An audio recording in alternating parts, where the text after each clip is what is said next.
Minisitule y'ebyobulamu ne bafunayo gwe bayita Honours Engineer ng'ono yatunuulira nti ssente ya Munnayuganda egenda ku Lubowa nga tebannagisasula eteeka okuba nga emirimu gy'eteekeddwa okukola giwedde ng'alina okuwaayo kye bayita certificate of completion. Yeno ebbaluwa entongole eraga nti emirimu gino ngirabye ngitunuulidde n'engyetegereza n'engikakasa tigikolebwa. Olwo n'agamba minisitule y'ebyensimbi ti n'olwekyo mugende mu maaso okusasula olw'emirimu egyo egikolebwa. Kati erubowa ne bw'obanga oli muzibe ng'otambuza muggo n'otambula mu Lubowa ng'ogenda okwonakoona omuggo okakasa nti tewaliwo kyamaanyi kyali kigenze mu maaso. Naye tugenze okuzuula nga miliyoni za dola eziwerera ddala 139 zasasulwa ng'ono omukulu akakasizza nti omulimu gwakolwa naye nga tewali kyagenda mu maaso byakiguumaaza ng'ente esula ku kyoto. N'avaako eggwanga okufiirwa obuwumbi 200,000 olw'ebbaluwa ono omukulu gye yawangayo ng'ate naye tebamukkiriza gendayo naye nga bamusindikira ku woofiisi ye ne bamusindikira lipooti n'amaliriza ng'akoze byateekeddwa okukola ne kiggweramu awo akagoba n'akamalamu. N'olwekyo omukulu ono bwe tunaavaayo okulambula ku Mande bwe kunaaba kusima kwa komiti ajja kukyalako ku poliisi. Lwaki yawangayo ebbaluwa ku mulimu ogutanakolwa minisitule y'ebyensimbi n'egenda mu maaso ye nga kalondoozi nekkiriza byakoze n'esasula.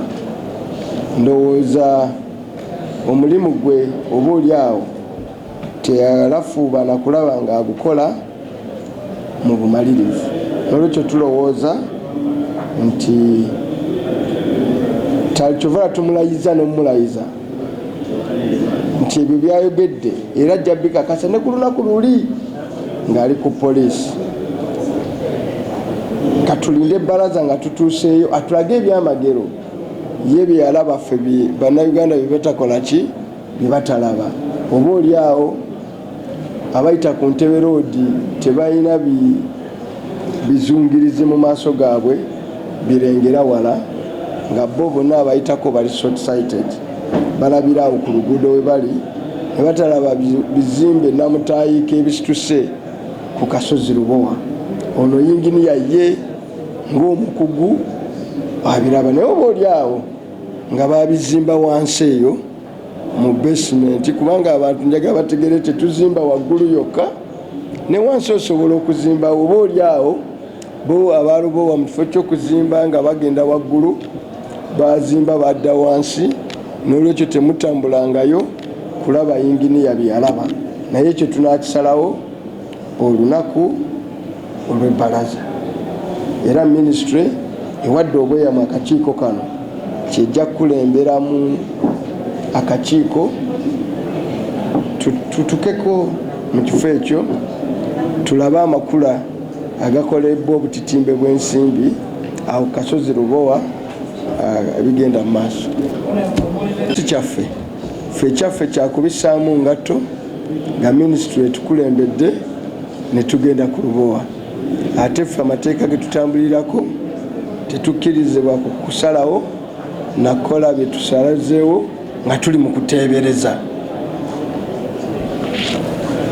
So ffe tetuli bateebereze ba budde oba eneetonya oba nakola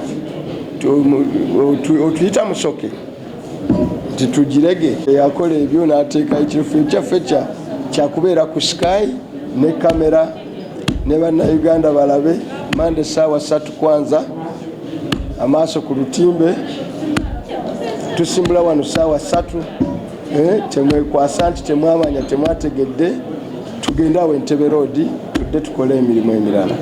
Mwebale nnyo. Kizibu okuba nti yateeka omukono ku biwandiiko ebyakakasa bannayuganda nti awo waliwo ebizimbibwa ebigenze mu maaso, era okusinziira ku biwandiiko ebyo gavumenti ya Uganda nesasula. Naye omubalirizi wa gavumenti yazudde nti bandibanga twasasula bilioni 200 nga tewali mulimu gwe zaakola. Kati omukulu ono agenda kutulaga nti ndowooza bazimba wadda wansi okusinkana ennyanja, lugowa tebagizimba nga badda waggulu. Oba oli awo ayina ye byalaba ffe bye tutalaba, ne katumujajinge ku bbalaza batabitebye bulungi, bw'anaavaayo awo nga mukwasa abakyala abo nga bamuyisako ku CID, omulimu gw'okubuliza ku lugowa gutandikira awo.